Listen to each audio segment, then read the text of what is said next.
नमस्कार प्यारे विद्यार्थियों। आज आपके सम्मुख एक नए विषय और नए वीडियो को लेकर मैं पुनः उपस्थित हूँ।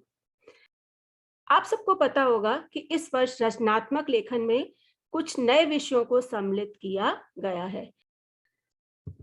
स्वव्रत लेखन। आपको पता है कि इस वर्ष रचनात्मक लेखन में स्वव्रत लेखन को सम्मिलित किया गया है। तो हम जानते हैं कि वास्तव में स्वव्रत लेखन क्या होता है। जीवन संबंधी विशिष्ट जानकारियों का संक्षिप्त संकलन, संग्रह या विवरण को हम स्वव्रत लेखन कहते हैं।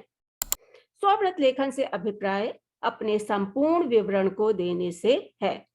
यह एक बना बनाया प्रारूप होता है जिसे विज्ञापन के प्रत्युत्तर में आवेदन पत्र के साथ भेजा जाता है। अर्थात स्वव्रत से अभिप्राय यही है कि स्व माने होता है अपना और व्रत माने जानकारी देना। तो अपने संबंध में जो समस्त जानकारी होती है उसे लिखना एक प्रारूप में, वही स्वव्रत लेखन होता है। स्वव्रत लेखन में ध्यान रखने योग्य बातें। स्वव्रत लेखन में हमें निम्नलिखित बातों का अवश्य ध्यान रखना चाहिए। स्वव्रत में ईमानदारी होनी चाहिए। स्वव्रत का आकार जरूरत से अधिक बड़ा या छोटा नहीं होना चाहिए। स्वव्रत की भाषा सरल और स्पष्ट होनी चाहिए। स्वव्रत में जानकारी देते समय अपने बारे में बढ़ चढ़कर बातें नहीं बतानी चाहिए। स्वव्रत साफ और सुंदर ढंग से लिखा होना चाहिए। स्वव्रत में सूचनाओं को अनुशासित क्रम में लिखना चाहिए।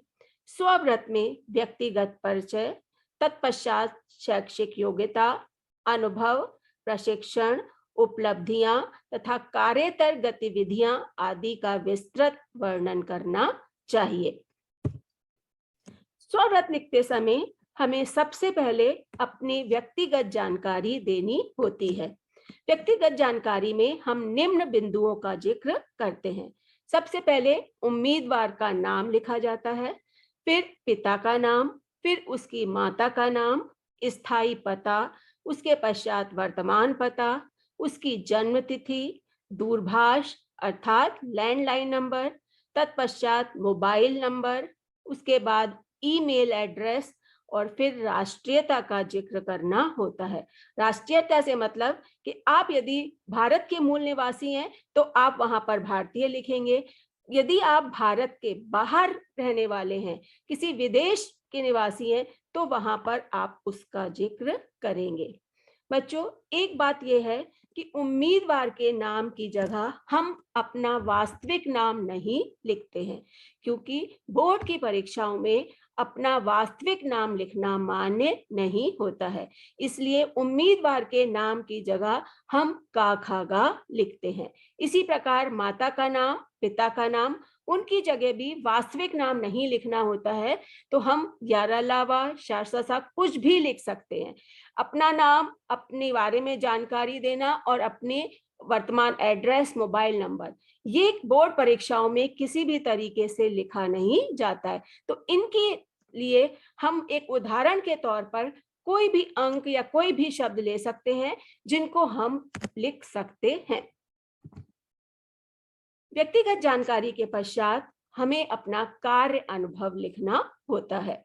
कार्य अनुभव में हमें पिछली नौकरी का विवरण देना होता है, जैसे आपके पिछली नौकरी का जॉब प्रोफाइल क्या था, आपने नौकरी को कितने समय तक किया, आपने वह नौकरी क्यों छोड़ी, आपने उस नौकरी से क्या सीखा, उस नौकरी को करने से आपको क्या अनुभव प्राप्त हुआ। यहाँ इस संदर्भ में मैं आप लोगों को यह बात बताना चाहूंगी कि यदि आप पहली बार नौकरी के लिए आवेदन कर रहे हैं, अर्थात अभी अभी आप पास आउट होकर निकले हैं और आप किसी नौकरी के लिए आवेदन कर रहे हैं, तो व्यक्तिगत परिचय के बाद शैक्षिक योग्यताएं लिखनी होगी, क्योंकि आपको इसका कोई अनुभव नहीं है।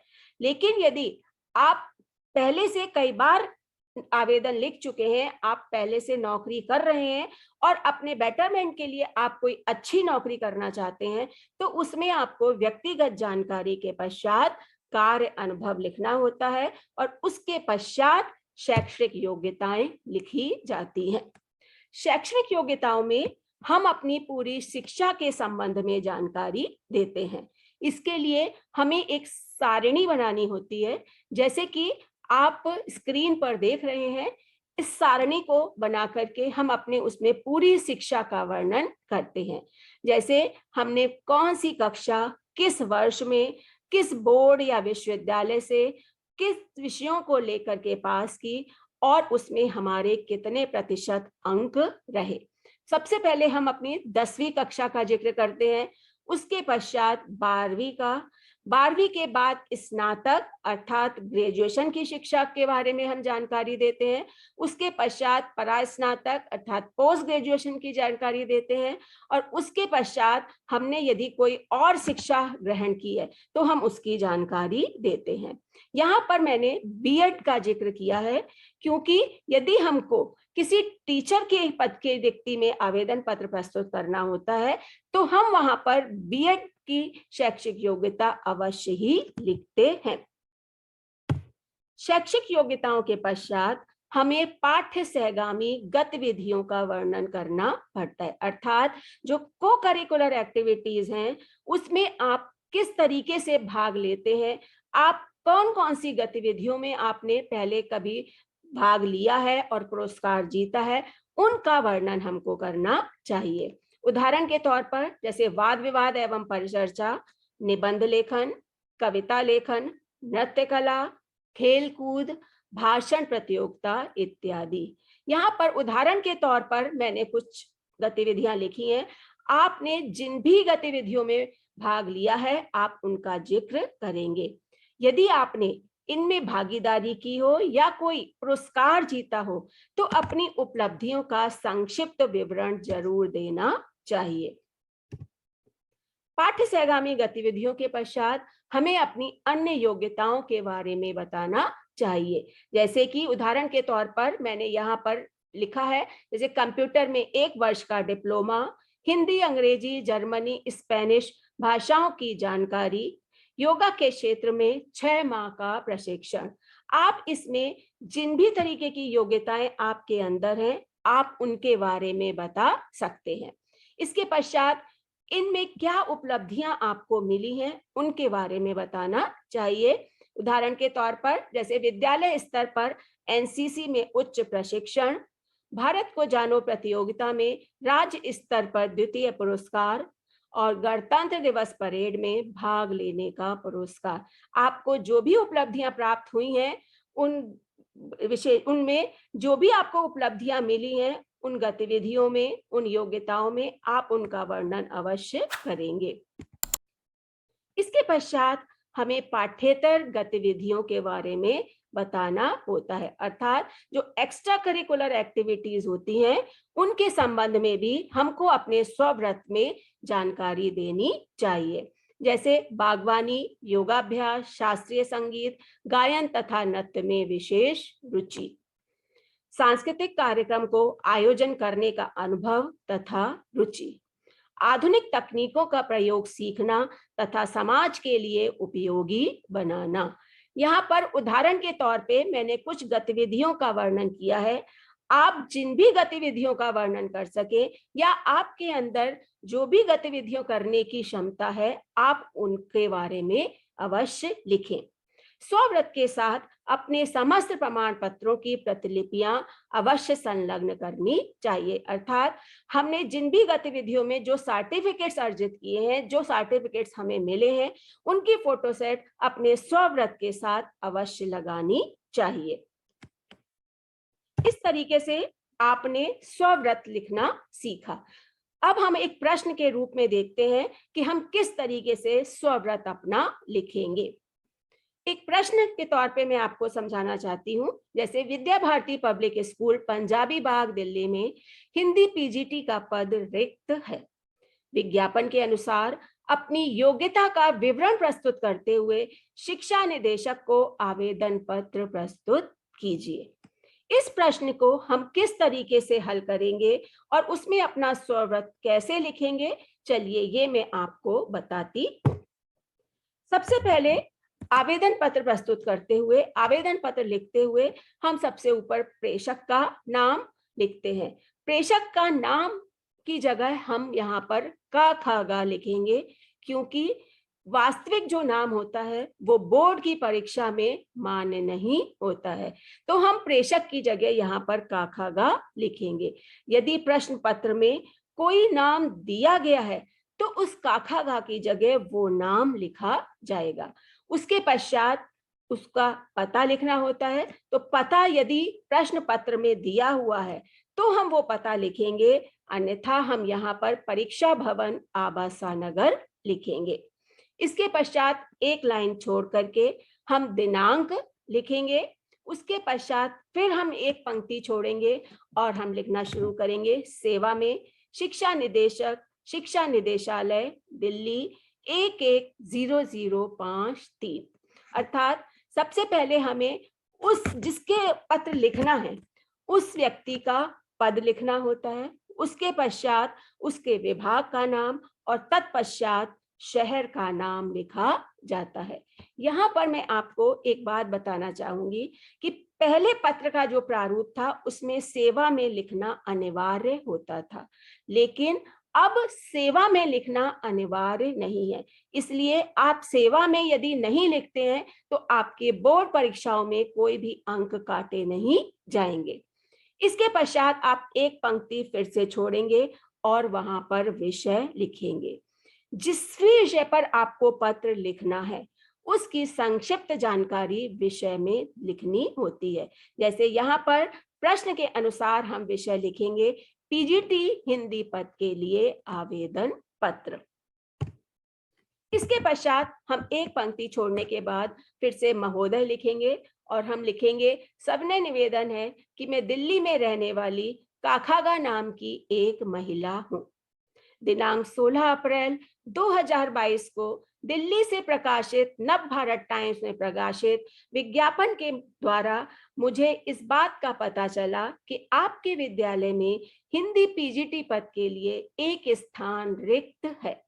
इस पद के लिए मैं अपना आवेदन पत्र प्रस्तुत कर रही हूँ। आशा करती हूँ कि आप मुझे अपने विद्यालय में सेवा का अवसर अवश्य प्रदान करेंगे।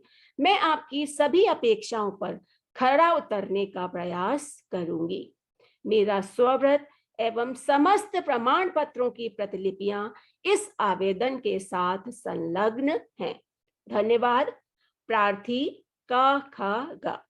इस प्रकार से हम अपना आवेदन पत्र जो है वो लिखेंगे और उस आवेदन पत्र को लिखते समय हम इस बात का ध्यान रखेंगे कि पूरा एक अनुच्छेद में ना लिखकर हम उसको 2 या 3 अनुच्छेद में उसकी विषय वस्तु अवश्य विभाजित करें।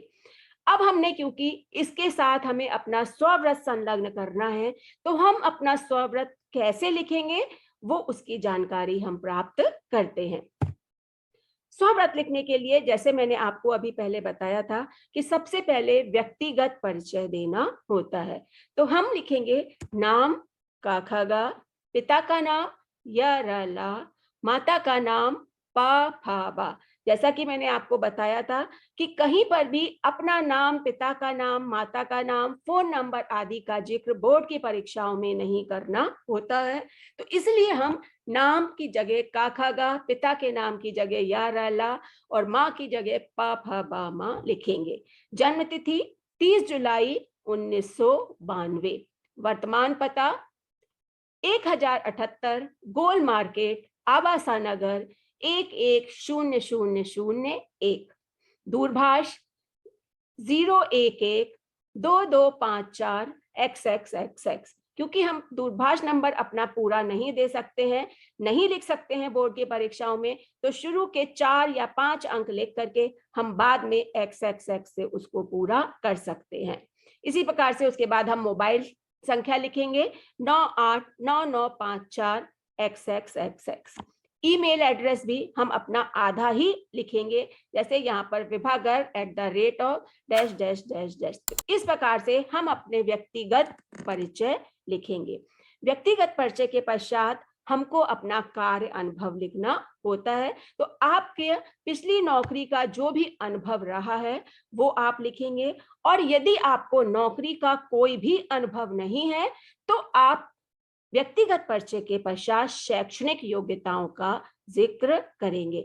जैसे मैंने आपको सारणी बना करके एक पहले समझाया था, उसी तरीके से शैक्षणिक योग्यताओं में आप एक सारणी बनाएंगे और अपनी समस्त शिक्षा का जिक्र जो है वो उसमें लिखेंगे।